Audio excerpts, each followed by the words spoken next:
हाय। आज है 14th of अगस्त 2020 और ये आज का डेली क्विज है। हम 25 MCQ सॉल्व करेंगे in about 30 minutes of time. ये है क्वेश्चन नंबर 1 पॉलिटी सेक्शन से। ये है second administrative reform commission, second ARC report. This is very very important report specially for mains paper 2 governance. Second administrative reforms commission 2005। अब ये रिपोर्ट क्या बोलती है? These are the options A, B, C and D। Reforms जो होते हैं institutional arrangements for good governance, क्या ये जो ARC है वो गुड गवर्नेंस के लिए है? Second, reforms in the Indian penal code and criminal justice system, ombudsman mechanism for reduction of corruption in public life, devising new measures for urban governance and management. Now see, ये यहाँ लिखा है second administrative reforms commission. Administrative जो होता है ये एक broader term है, यहाँ ये काफ़ी नैरो है, इंडियन पीनल कोड और क्रिमिनल जस्टिस सिस्टम। तो क्या वो केवल एक्सक्लूसिव इसके लिए होगी? नो। ऑम्बड्समैन मैकेनिज्म है फॉर दिस, अगेन इसके लिए तो लोकपाल, लोकायुक्त इस टाइप की चीज़ें थी, तो क्या ये इधर है स्पेसिफिकली? नो। नए मेजर्स निकालने हैं अर्बन गवर्नेंस में, what about local rural governance and all? No. तो बहुत सारे ऑप्शंस जो आते हैं ना पेपर में, वो देखने से होते हैं बोगस। उनमें अगर हम उनका डिक्शनरी मीनिंग देखें, मैनी अ टाइम्स जैसे ये ऑप्शंस हैं, आप क्विकली इसका हिंदी भी देख सकते हैं if you are good in Hindi. इससे जो अंडरस्टैंडिंग होती है वो ऑप्शंस की बेटर होती है और एलिमिनेशन में समटाइम्स ये हेल्प होता है। तो इसका करेक्ट आंसर क्या होगा फिर? इसका करेक्ट आंसर है A. This is the correct answer. Reforms in institutional arrangements for good governance, ये एक ब्रॉडर टर्म है, अम्ब्रेला टर्म है गुड गवर्नेंस। तो second ARC is for this good governance. इस स्टेटमेंट को हम गलत नहीं कर सकते, मतलब ये सही है। Institutional arrangement for good governance, कई बार रिवर्स हम सोचते हैं ना, उससे भी आंसर आ जाता है। इस स्टेटमेंट को गलत नहीं कर सकते, मतलब ये करेक्ट स्टेटमेंट है। Institutional arrangement for good governance, so the right answer is a. ये सेकेंड क्वेश्चन है। 8th शेड्यूल बहुत इंपॉर्टेंट है पॉलिटी में।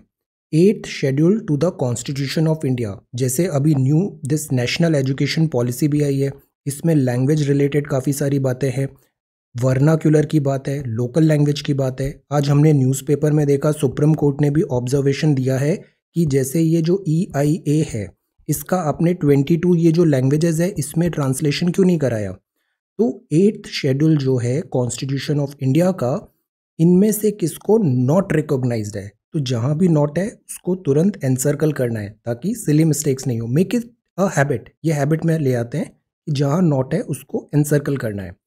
Not recognised in 8th schedule to the constitution of India. तो the right answer is this A. Yes, English यहाँ पे नहीं लिखा है, संस्कृत है, उर्दू है, नेपाली है, बट इंग्लिश नहीं है इस 8th शेड्यूल में। ये क्वेश्चन नंबर 3 है। एजुकेशन जो होता है ये बहुत इंपॉर्टेंट टॉपिक होता है। एजुकेशन जो है ये DPSP में भी इसका कुछ मेंशन है, इसका फंडामेंटल राइट में भी मेंशन है और इसका फंडामेंटल ड्यूटीज़ में भी मेंशन है। तो जो राइट टू एजुकेशन था ये ऐड हुआ फंडामेंटल राइट्स में, कॉन्स्टिट्यूशन ऑफ इंडिया में। ये हमेशा से नहीं था, इसको बाद में एक अमेंडमेंट एक्ट के थ्रू यहाँ पे इंक्लूड किया गया। तो राइट टू एजुकेशन कब हुआ था? इस टाइप के क्वेश्चंस काफ़ी कॉमन होते हैं।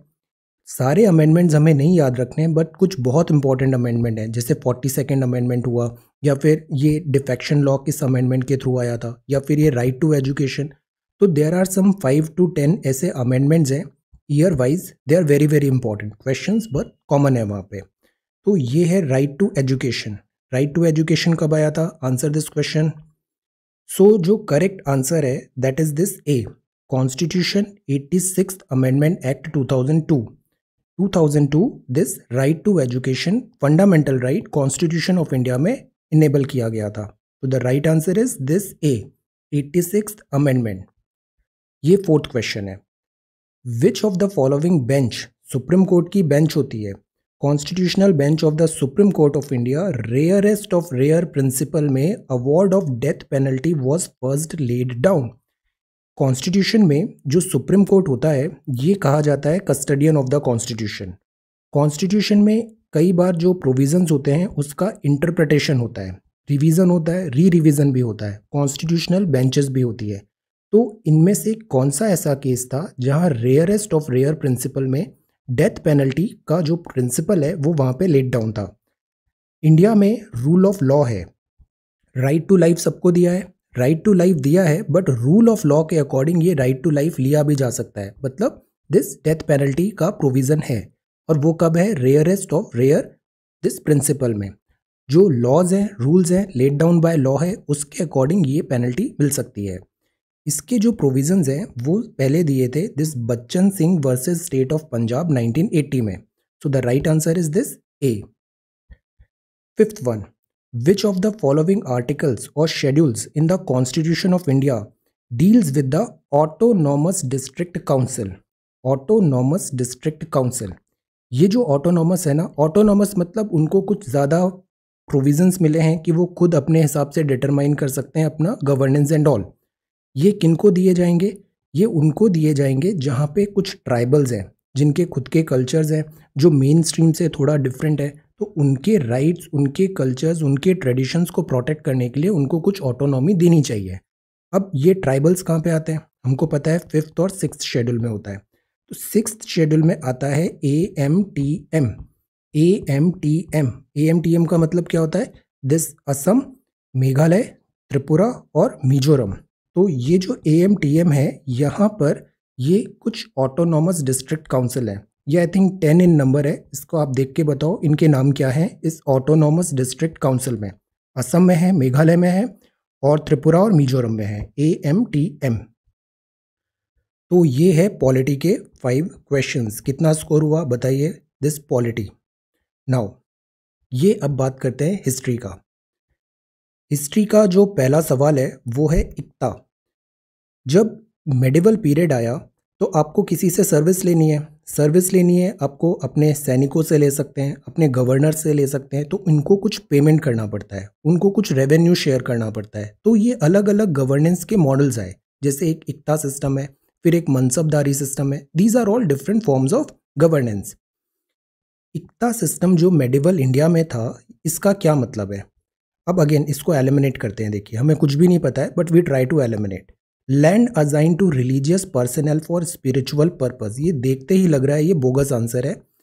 लैंड जो होता है वो बहुत प्रीशियस कमोडिटी होता है इकोनॉमिक्स में, तो क्या उसको स्पिरिचुअल पर्पसेस में इतने लार्ज स्केल में इक्ता सिस्टम ऐसे दिया जाएगा? No, it is not practical, ये नहीं होगा।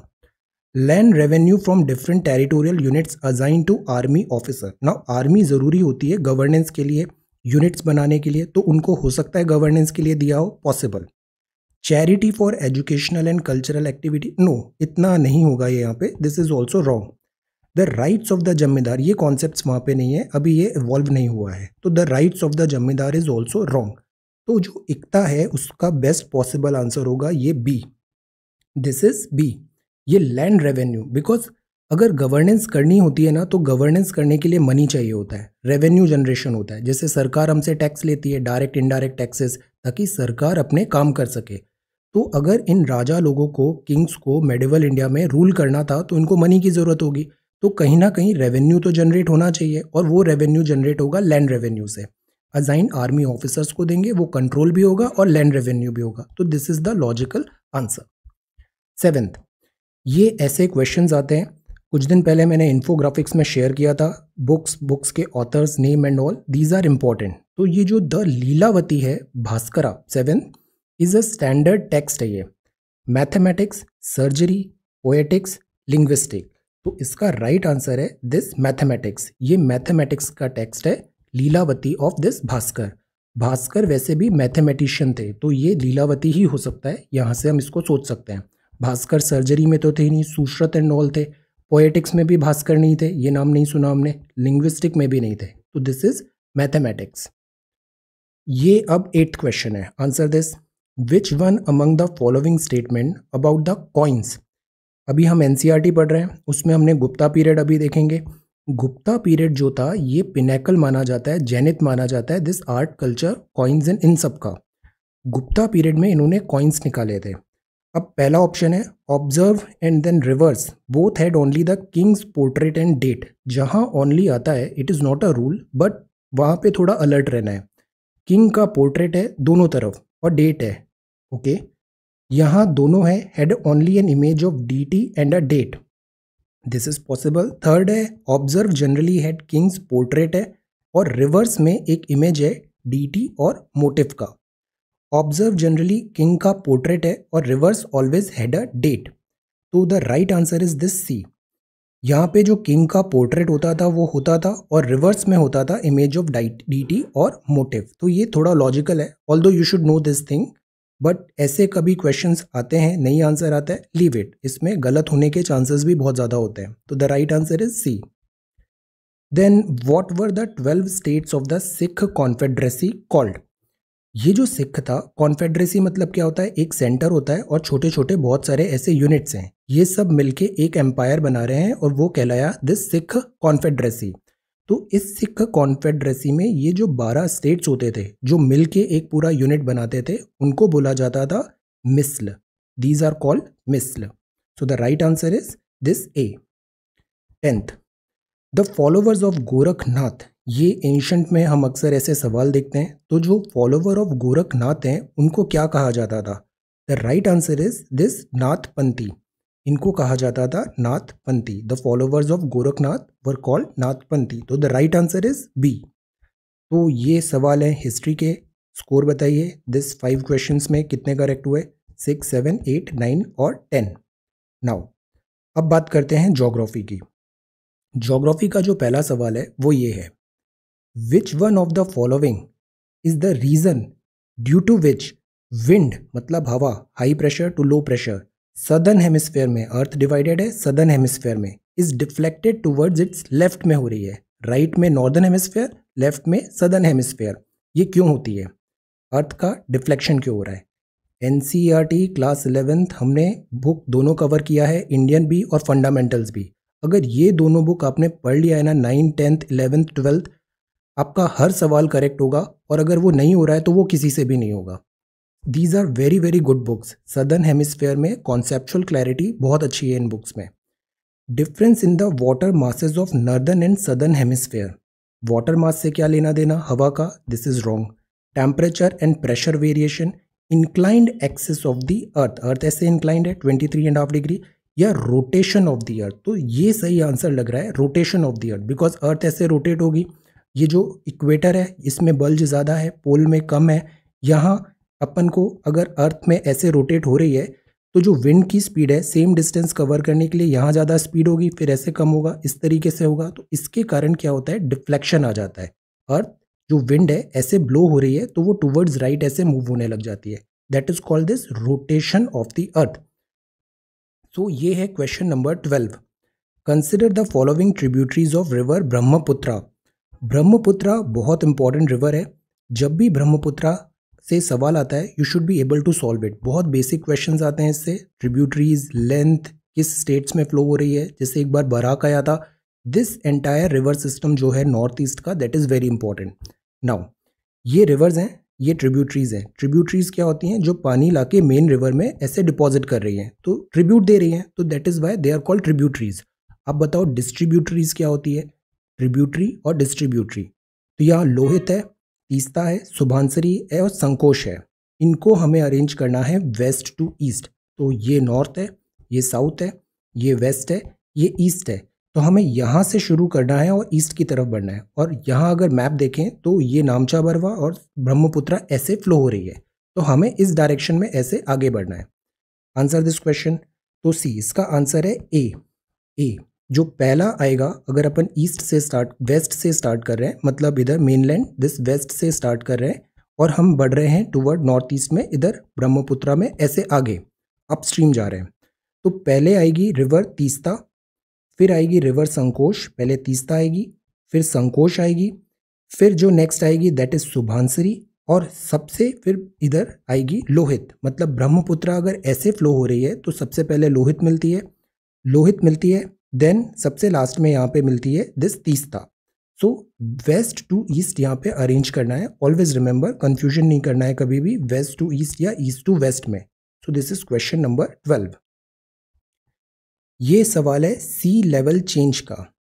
अर्थ में हमने अगेन एनसीईआरटी में पढ़ा है 70% समथिंग वाटर है, ये जो सी लेवल चेंज है मतलब वाटर अगर आइस ग्लेशियर फॉर्म में है वो मेल्ट हो रहा है या हीट के कारण वाटर का वॉल्यूम इंक्रीज हो रहा है, तो इससे जो लो लाइंग एरिया होते हैं वो मेल्ट होने लग जाते हैं, वो डूबने लग जाते हैं। जैसे मालदीव्स का अभी हमने पढ़ा था, और इंडोनेशिया की जो कैपिटल है उसको भी शिफ्ट करने का बात है एक नई जगह पे। नाम बताइए कहाँ पे शिफ्ट हो रहा है? Jakarta capital. Why? Because of sea level change. तो इनमें से कौन सा कॉज है जो long term sea level change करेगा? लॉन्ग टर्म, टेम्पररी नहीं। एटमॉस्फेरिक डिस्टर्बेंसेस, जैसे साइक्लोन आया था, इनंडेशन हुआ, वाटर सी लेवल बढ़ गया, बट ये टेम्पररी है, लॉन्ग टर्म नहीं है। एटमॉस्फेरिक जितने भी डिस्टर्बेंसेस होते हैं ना वो वैसे भी लॉन्ग टर्म नहीं होते, वो टेम्पररी इन नेचर होते हैं, तो ये तो हो ही नहीं सकता। Change in marine water density, water density भी सोलर इंसोलेशन और बहुत सारे पैरामीटर्स होते हैं, और लॉन्ग टर्म में ये पूरा जो होता है ये वाटर ओशन अपने आप को बैलेंस रिस्टोर कर देता है, तो ये भी लॉन्ग टर्म नहीं होगा। Melting of iceberg, now this is something, and melting of ice sheets. So the right answer is this, melting of ice sheets. Ice sheets जो हैं ये मेल्ट होती हैं, जैसे यहाँ पे हम ग्लेशियर्स देख रहे हैं, ग्लेशियर्स अगर मेल्ट होते हैं बहुत ज़्यादा तो ये जो होता है ये वाटर लेवल चेंज हो जाता है। आइसबर्ग्स तो बेसिकली ये होते हैं, ये डूबे रहते हैं, तैर रहे हैं पानी में। आइस शीट्स जो होती हैं, ग्लेशियर्स होती है, अगर ये मेल्ट हो गई हैं तो ये जो सी का वाटर लेवल है वो बढ़ जाएगा, सी लेवल चेंज होगा। The right answer is D. Then this is 13th, ये 14th है। Which one of the following is the correct sequence? Sequence बताना है गिवन प्लैनेट्स का। इन्फोग्राफिक्स में हमने देखा था इसे। Increasing order of their size, size मतलब डायमीटर, ये जियोइड शेप है जैसे अर्थ है, स्फेरिकल है, डायमीटर इंक्रीज करते हुए हमें साइज बताना है। They are very very big, ये सारे प्लैनेट्स हैं, इंक्रीजिंग ऑर्डर में बताना है। This is pet question. जो सोलर सिस्टम है ना, इसमें जो सवाल आते हैं उनका एक सेट पैटर्न है, more than 30-40 types of question ज़्यादा नहीं है, और एक्यूरेसी बहुत ज़्यादा होती है, तो इस टाइप के क्वेश्चंस कभी भी गलत नहीं होने चाहिए। देन बी, मरकरी सबसे छोटा है, फिर मार्स है, फिर वीनस है, फिर अर्थ है, फिर यूरेनस है। यूजुअली जो यहाँ अपना दिस एस्ट्रॉइड बेल्ट क्रॉस करते हैं, यहाँ के जो प्लैनेट्स हैं वो गैशियस हैं, तो उनका साइज ऑब्वियसली बड़ा होगा। सो ये यूरेनस तो लास्ट में आना ही चाहिए। इस तरीके भी आप एलिमिनेट हम कर सकते हैं। तो the right answer is this B, Mercury, Mars, Venus, Earth and then Uranus, increasing order. ये 5th है, this Andaman and Nicobar, Mahatma Gandhi national marine park, ये कहाँ पर है? Mahatma Gandhi national marine park. Name this, Ganga Sagar, हैनी, पोर्ट ब्लेयर, रामेश्वरम और दिस पिरोटन आइलैंड। तो the right answer is this D, Port Blair में ये है। तो ये 5 क्वेश्चंस हैं ज्योग्राफी के। Score out of 5, 11, 12, 13, 14 and 15। Now आता है इकोनॉमिक्स। इकोनॉमिक्स का पहला सवाल है, which of the following is not a public good? Public में क्या लिखा है? पब्लिक मतलब आम जनता, गुड मतलब doing some service and thing, उनका ऑनरशिप, पब्लिक गुड। ये जो नेशनल डिफेंस है, अब इसमें नाम में ही लिखा है ये पूरे कंट्री का होगा, पूरे पब्लिक का होगा, इंडिविजुअल तो होगा नहीं किसी का, तो that is public good. Yes, यहाँ पूछा है not. Light house, light house जो होता है हम पोर्ट्स में लगाते हैं, लाइट हाउस होता है, this ships and all, this is also public good, सभी इसे यूज कर सकते हैं, public good. Public park, obviously public लिखा है, this is also public good. So the right answer is not लिखा है, तो इलेक्ट्रिसिटी, इलेक्ट्रिसिटी इंडिविजुअल है, that is not a public good. 17th है, which one of the following terms is used in economics to denote technique avoiding a risk, risk को avoid करना है, by making a counteracting transaction. Risk आ रही है, उससे खुद को डिफेंड करना है, रिस्क से डिफेंड करना है। अब आपकी वोकेबुलरी अच्छी है ना, आप इसको तुरंत आंसर कर दोगे। कोई रिस्क आ रही है, और ऐसे सवाल जो आते हैं ना, आप इसका हिंदी ट्रांसलेशन भी देखना, आंसर अपने आप दिख जाएगा क्या आंसर है। इकोनॉमिक्स नहीं आती है ना, तो भी इसका आंसर हम दे सकते हैं। Avoiding a risk bye making a counter acting transaction, यहाँ से रिस्क आ रही है, उसको हमको डिफेंड करना है, रिस्क को कम करना है। तो क्या ये डंपिंग होगा? नो, डंपिंग तो हो ही नहीं सकता है। डंपिंग मतलब हम किसी दूसरी जगह अपने इस प्रोडक्ट्स को लेस प्राइस पे डंप कर रहे हैं। नो। हेजिंग, इसका अगर मीनिंग पता है ना, तो हम जैसे घर में हेज लगाते हैं, हेज लगाते हैं मतलब दिस प्लांट्स की हेज होती है, बंगलोज वगैरह में हेज होती है। तो ये जो हेज होती है ये क्या होती है? काम ऑफ डिफेंस होता है, डिफेंस का काम करती है ये। सो ये पॉसिबल है। डिस्काउंटिंग हो नहीं सकता, डिफ्लेटिंग हो नहीं सकता, तो the right answer is this hedging. The right answer is this B. अब इकोनॉमिक्स की बात करें तो यहाँ पे आते हैं ये हेज फंड्स। ये हेज फंड्स होते हैं जो बेसिकली जो रिस्क और इन सब के लिए ये यूज़ होता है, कोर इकोनॉमिक के प्रिंसिपल्स हैं। इस क्वेश्चन के स्कोप में risk bye making a counter acting transaction, तो उसको हम बोलते हैं हेज, डिफेंड किया है, शील्ड किया है यहाँ पे। ये है consider the following statement regarding cash reserve ratio.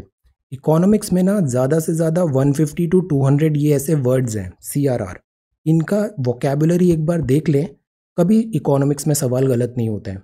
ये जो वोकेबुलरी है 100 and 200 समथिंग वर्ड्स हैं। If you ask I will share a list कि ये cash reserve ratio, SLR, repo, reverse repo, ऐसे कुछ 100 वर्ड्स हैं, 100-150 वर्ड्स हैं। इनके मीनिंग हमें बहुत अच्छे से पता होना चाहिए, ये सवाल कभी गलत नहीं होता है। पहला, percentage of cash required to be kept in reserve, okay, reserve is banks to profit, no, profit के हिसाब से थोड़ी होगा, क्योंकि ये तो फिर रेट चेंज होती रहेगी, क्योंकि प्रॉफिट तो फ्लेक्सिबल है, रेट चेंज होगी। Is called the cash reserve ratio, और प्रॉफिट तो इनके बैंक्स के भी हाथ में है, तो नो, प्रॉफिट नहीं है, ये टोटल डिपॉजिट होगा, जो इनका डिपॉजिट है उसके अकॉर्डिंगली CRR आएगा। Banks do not get any interest on the money that is with RBI under CRR, obviously RBI इस बात पे इंटरेस्ट नहीं देगा, ये करेक्ट है। यहाँ क्या पूछा है, यहाँ पे पूछा है correct statement, CRR helps in keeping inflation under control, this is also possible, because inflation मतलब हम यहाँ पे लिक्विडिटी कम कर रहे हैं CRR के थ्रू, तो it is possible.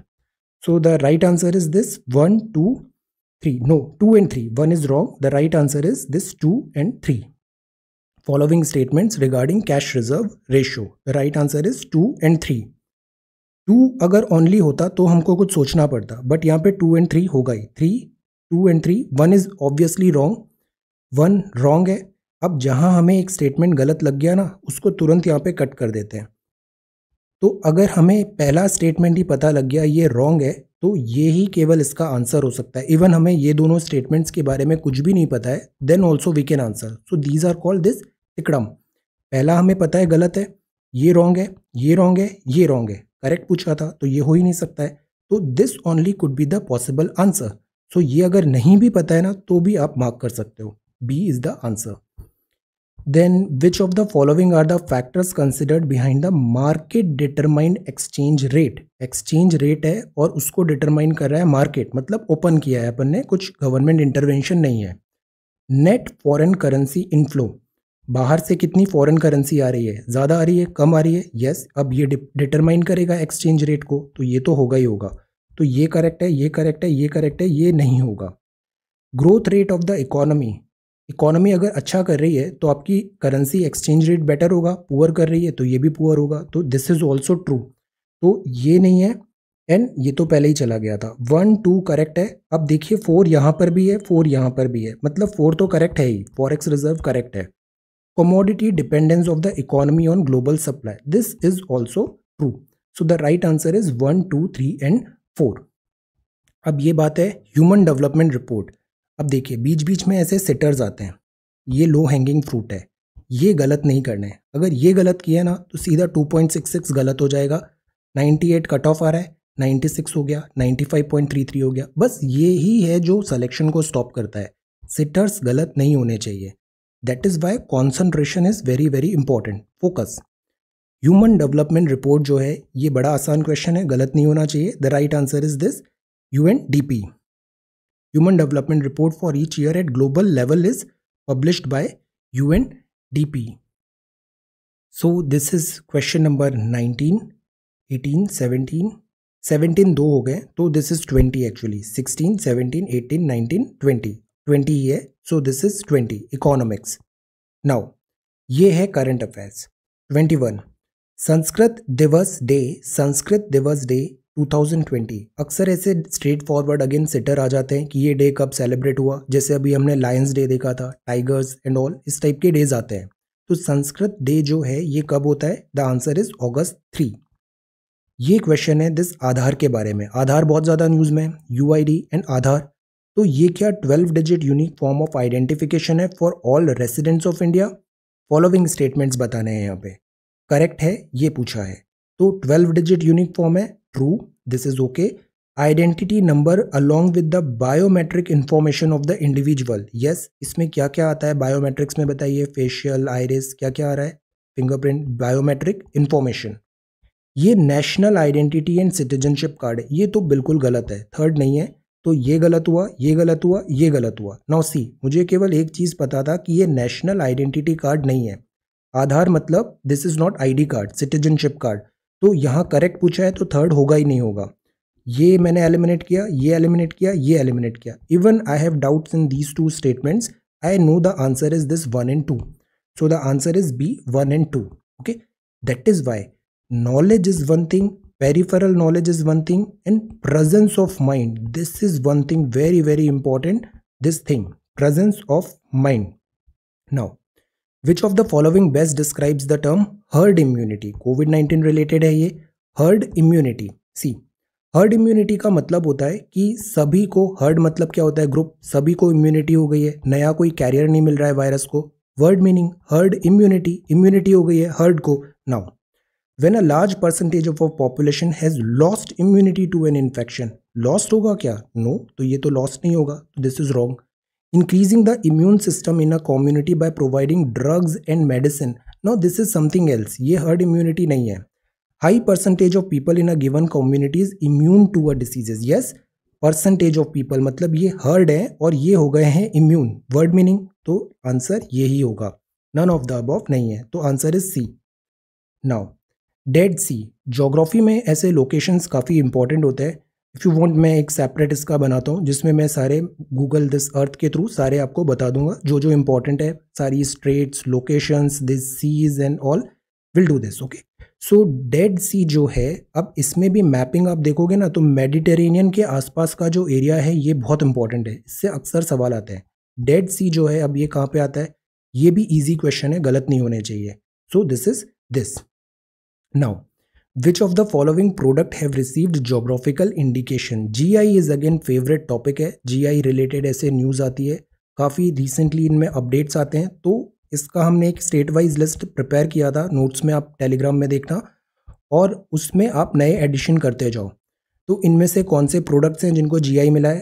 Kangra, Dindigul, this हल्दी, और ये बाबा बुदन गिरी की arabica coffee. So the right answer is D, इन सबको जीआई टैग मिला है। तो ये आज के क्वेश्चंस हैं। Geographical indication, dead sea, this is about Aadhaar card, herd immunity, Sanskrit Diwas, ये है आपका market determined exchange rate, human development report, cash reserve ratio, this is about hedging, public good क्या होता है, मेरीन पार्क लोकेशन, ये size, solar system, this is about this river Brahmaputra, sea level change, and this is southern hemisphere concept, this rotation of earth, this is ancient, medieval and this modern India history, and ये है this about, this is about this rarest of the rare case, and this is about 2002, और ये 8th schedule and 2nd ARC report. So ये 25 MCQs हैं for 14th of August 2020. So thank you so much for watching this video. Take care, study well and be safe.